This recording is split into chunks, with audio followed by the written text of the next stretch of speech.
안녕하세요. 사연을 부탁해입니다. 오늘의 사연을 소개하겠습니다.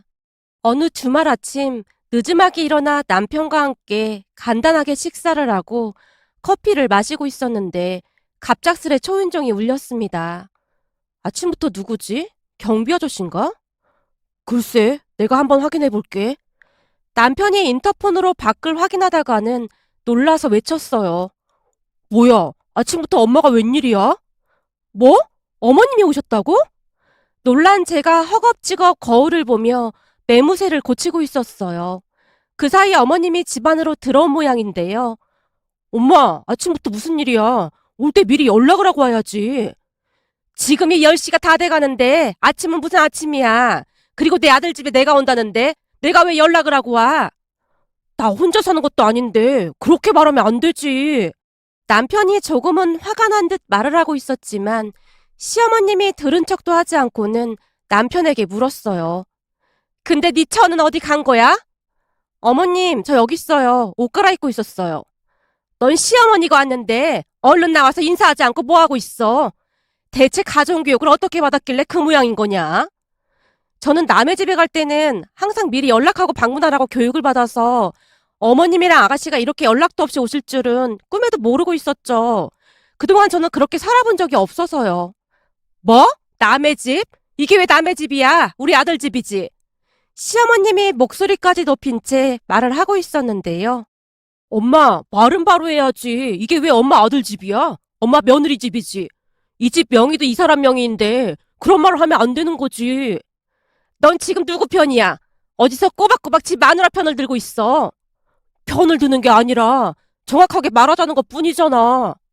됐고, 어디 새집 구경 좀 해보자. 남편이 계속해서 말대꾸를 하자 짜증이 났던 모양으로 시어머님이 화제를 돌리며 집 구석구석을 확인하기 시작했습니다. 그렇게 한동안 집을 구경하던 시어머님과 시누이의 눈에 부러움이 가득해 보였는데요. 아마도 이사하면서 리모델링까지 했던지라 집이 많이 좋아 보였던 모양이었어요. 34평이라고 하더니만 집이 더 커 보이네. 싹 다 고치니까 아주 깔끔하고 좋구나. 그러게, 나도 이런 집에서 살아보고 싶다. 진짜 부럽다. 순간 아가씨의 눈에 눈물이 그렁그렁 맺혀 있었어요. 사실 아가씨는 대학생 때 혼전 임신으로 급히 결혼식을 올렸다고 합니다. 그때는 우리가 아직 결혼을 하지 않았던 때였기에 그냥 듣기만 했을 뿐이었어요.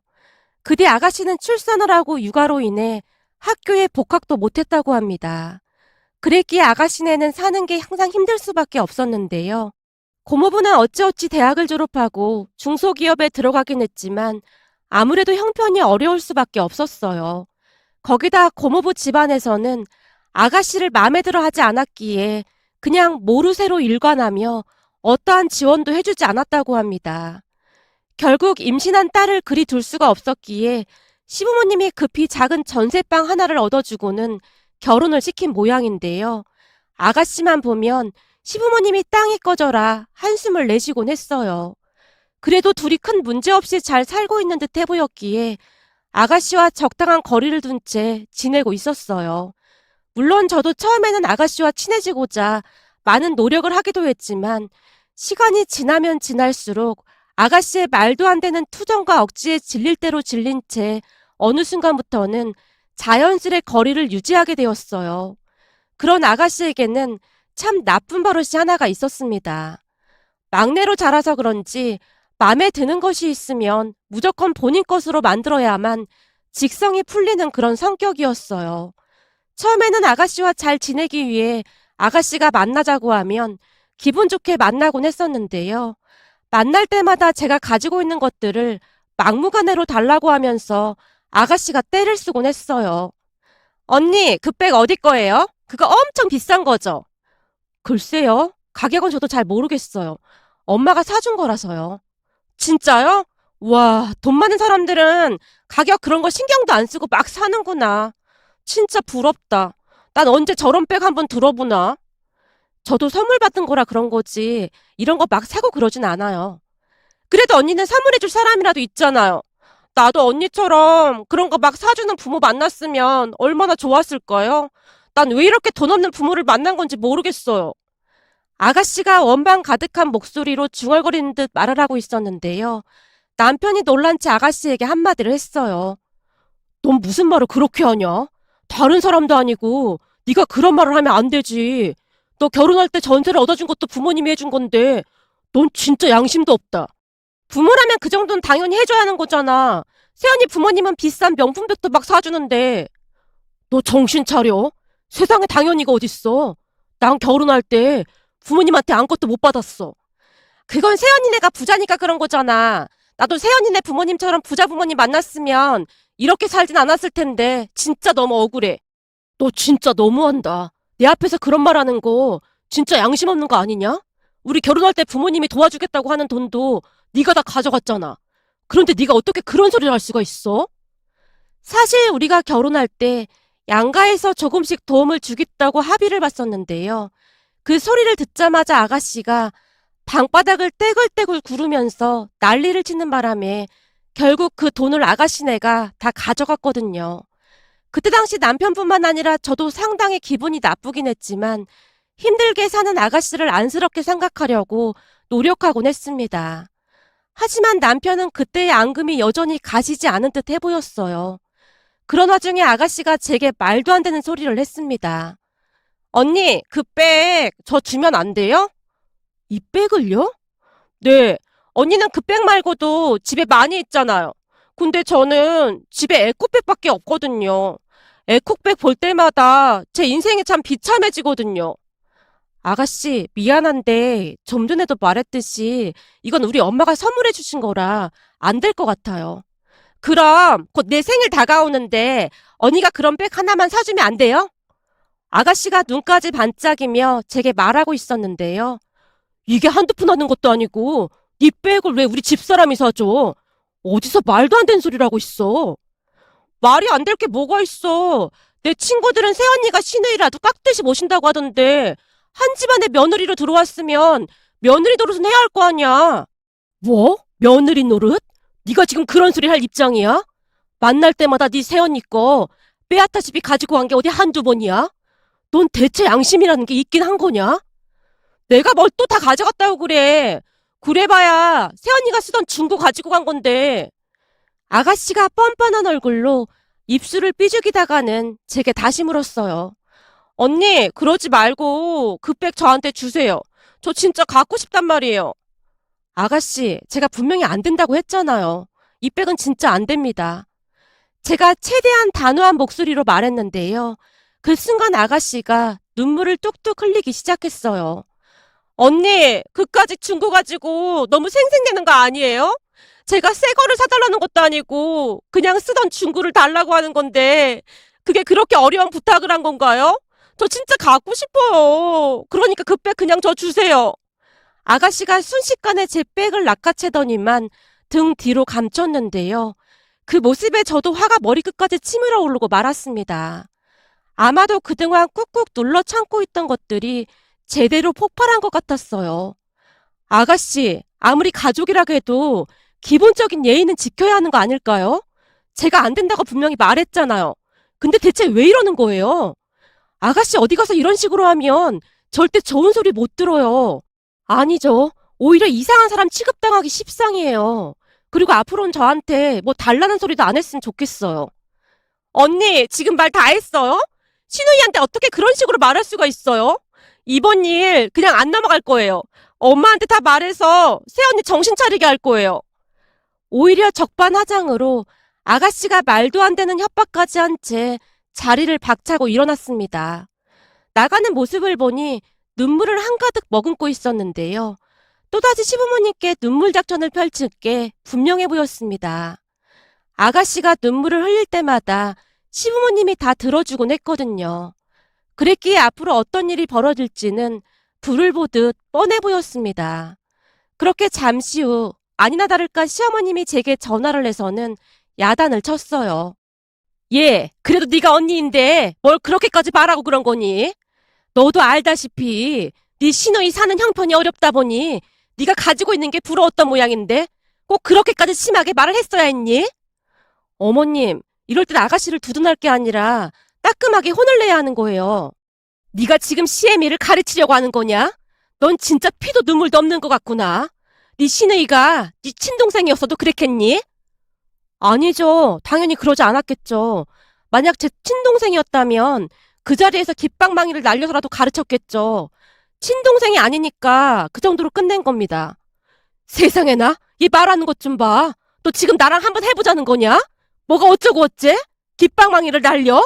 그러니까 네 말은 네 시누이 깃방망이를 날리고 싶었다 그 말인 거냐? 제가 언제 그렇게 말했나요? 만약 제 친동생이었다면 그렇게 해서라도 가르쳤다고 말한 거잖아요. 어머 어머 어머, 그만 전화 끊자. 지금 손발이 떨려서 더 이상 너랑 통화 못하겠다. 시어머님이 신경질적으로 전화를 끊어버렸습니다. 제가 시어머님과 통화하는 모습을 보던 남편이 제게 진심으로 사과를 했어요. 자기야, 진짜 미안해. 내가 대신 사과할게. 그리고 앞으로 내 동생 따로 만나지 말자. 그러게, 앞으로는 아가씨랑 따로 보는 일 없었으면 좋겠어. 시댁 행사 때 말고는 따로 만날 생각 없으니까 자기가 이해 좀 해줘. 사실 나도 그동안 엄청 참다가 폭발한 거야. 당연하지. 나도 잘 알고 있어. 진짜 미안해. 남편이 미안한 듯 안절부절 못하고 있었습니다. 그 뒤 우리는 시댁 행사가 아니면 시누이를 따로 만나지 않았어요. 혹시나 시댁 행사에서 보게 되더라도 그냥 인사만 하고 지낼 뿐이었어요. 그런데 그날 시어머님과 시누이가 아침부터 저희 집으로 쫓아온 모습에 많이 놀라기도 했고 화가 나기도 했습니다. 그때 당시 작은 집에 살다가 친정 부모님의 도움으로 큰 집을 사서 이사를 했거든요. 집 위치가 꽤 좋은 편이었기에 가격도 비쌀 수밖에 없었고 리모델링까지 해서 아마도 더 좋아 보였으리라 추측해 볼 뿐입니다. 문제는 집을 둘러보던 시누이가 또다시 눈물을 흘리기 시작했다는 건데요. 처음에는 그냥 훌쩍이는 듯 하더니만 나중에는 소리까지 내서 울기 시작했어요. 난 대체 인생이 왜 이 모양인 거야. 평생 살아도 이런 집에서 못 살아볼 거야. 나도 이런 집에서 살아보고 싶다.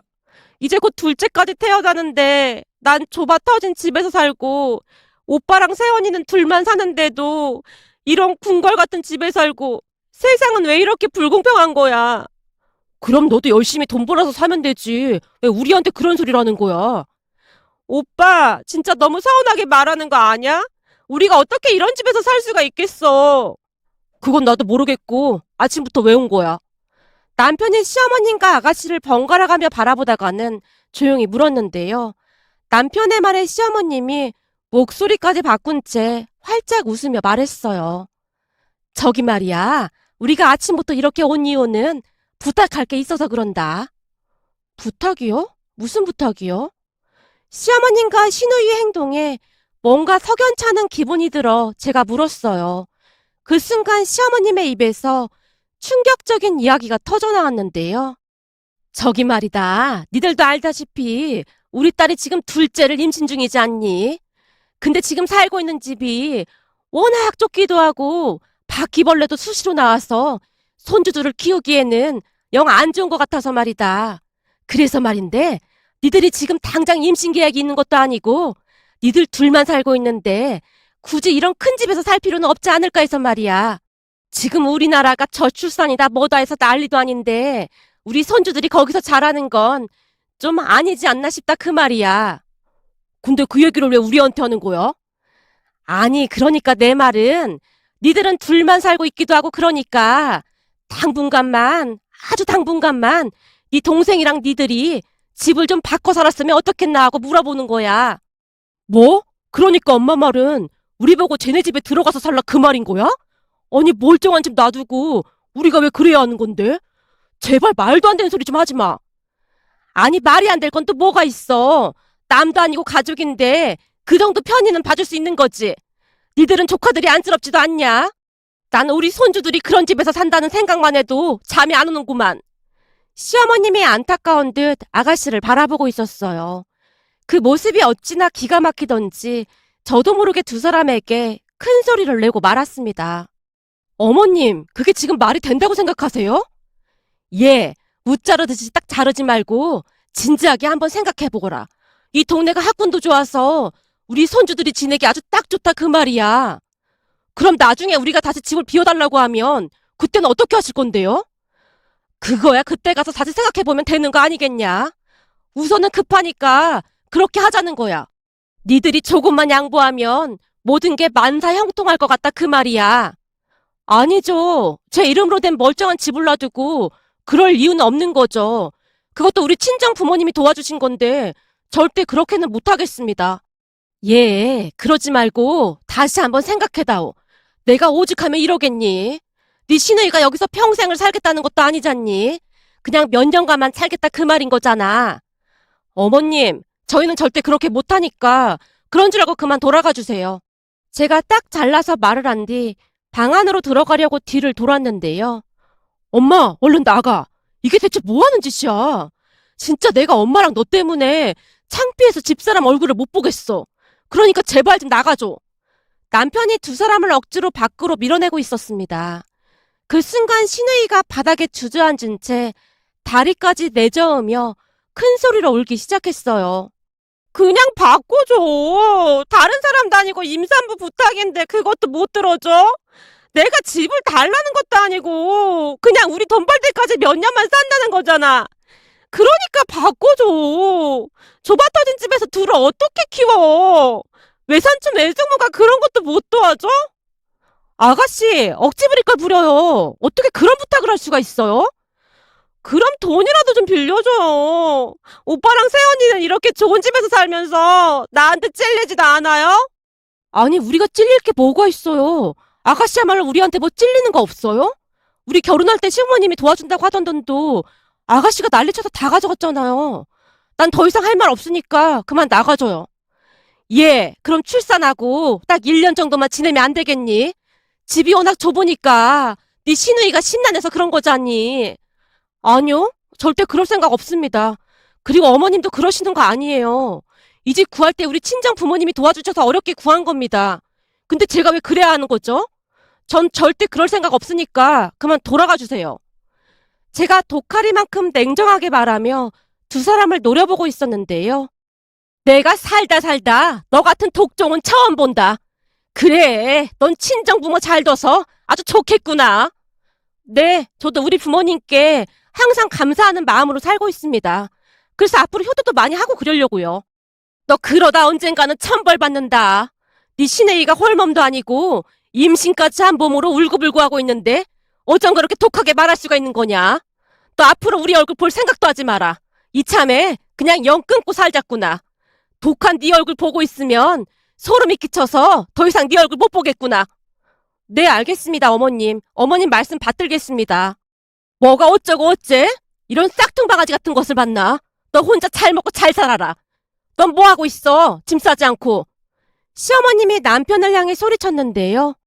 너? 내가 짐을 왜 써? 그럼 너는 네 엄마랑 동생이 이런 꼴을 당했는데도 저 독한 것이랑 그냥 살겠다는 거야? 아니, 우리 아내가 독하긴 뭐가 독해. 내가 보기엔 두 사람이 제정신이 아닌 것 같구만. 잘 됐네. 앞으로 엄마가 그리도 아끼는 엄마 딸이랑 잘 살길 바랄게. 그리고 우리랑은 그냥 영 끊고 살자. 그리고 말이야, 제가 저렇게 된 거에는 엄마 아버지 잘못도 커.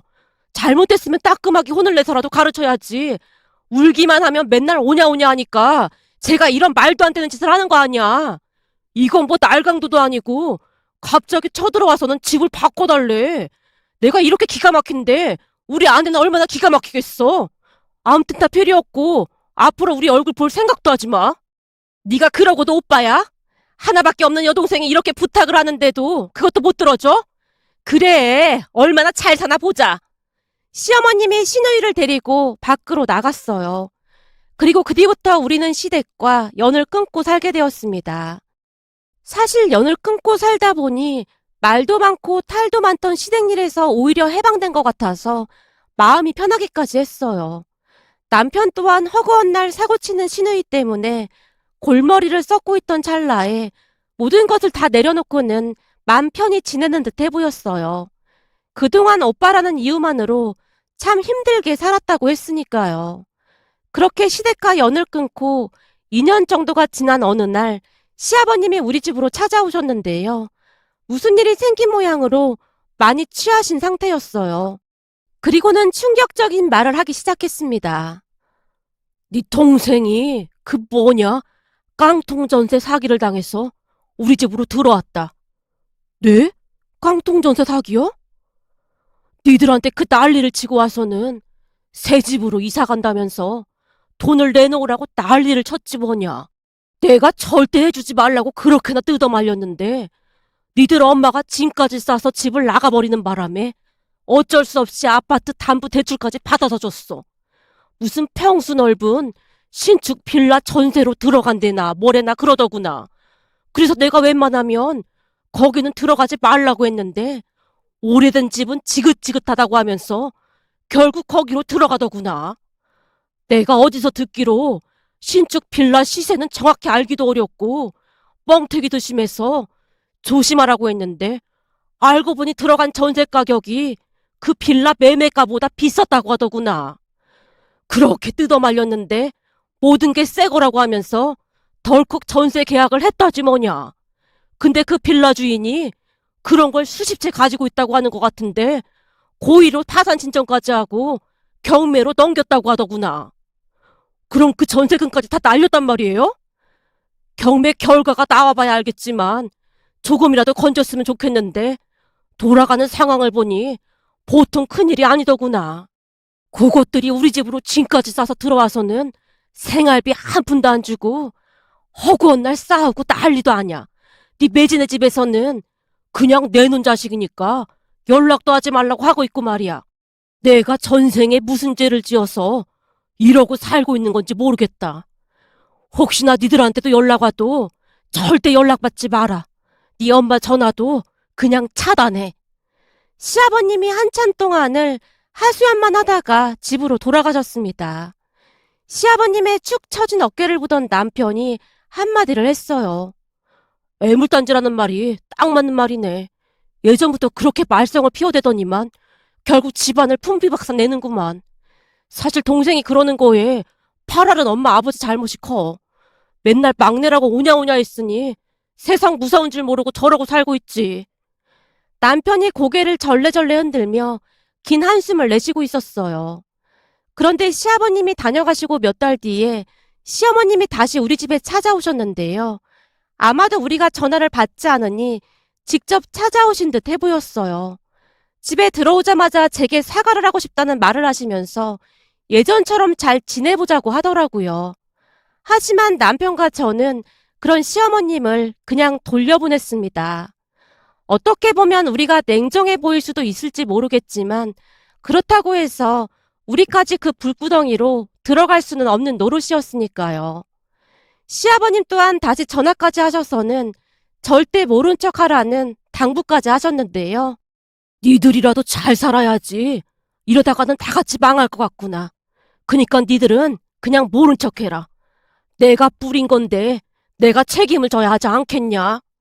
라는 말씀까지 하셨거든요. 그 뒤 우리는 밖에서 몰래 시아버님만을 만나서 소식을 듣곤 했습니다. 그러던 어느 날은 시누이 가족들이 결국 시댁에서 쫓겨났다고 하는데요.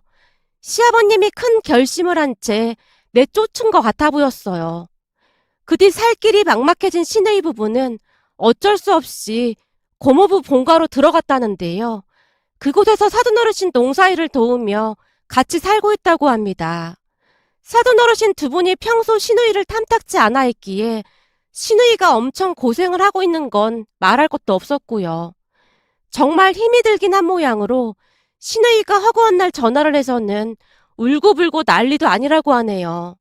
사돈어르신이 양봉업도 하고 계신 모양인데요. 그 양봉업을 시누이에게 일임하고는 매일매일 가르치고 있다고 합니다. 며칠 전에는 시누이가 그물같이 생긴 옷까지 뒤집어 쓰고는 사진까지 찍어서 시어머님에게 보냈다는데요. 여기저기 벌에 쑤여서 얼굴도 퉁퉁 붓고 말이 아니라고 하더라고요. 그동안 편하게만 살던 시누이가 얼마나 힘들어하고 있을지 짐작이 되고도 남았습니다. 하지만 이제는 시부모님조차도 들은 척도 하지 않고 있답니다. 죽이 되든 밥이 되든 알아서 살라는 말만을 하며 요즘은 전화도 받지 않고 있다고 했으니까요. 이번 기회를 통해서 시누이가 정말이지 정신 차리고 살았으면 하고 간절히 바라봅니다. 오늘의 사연은 여기까지였습니다. 즐겁게 보셨다면 구독, 좋아요 부탁드립니다. 고맙습니다.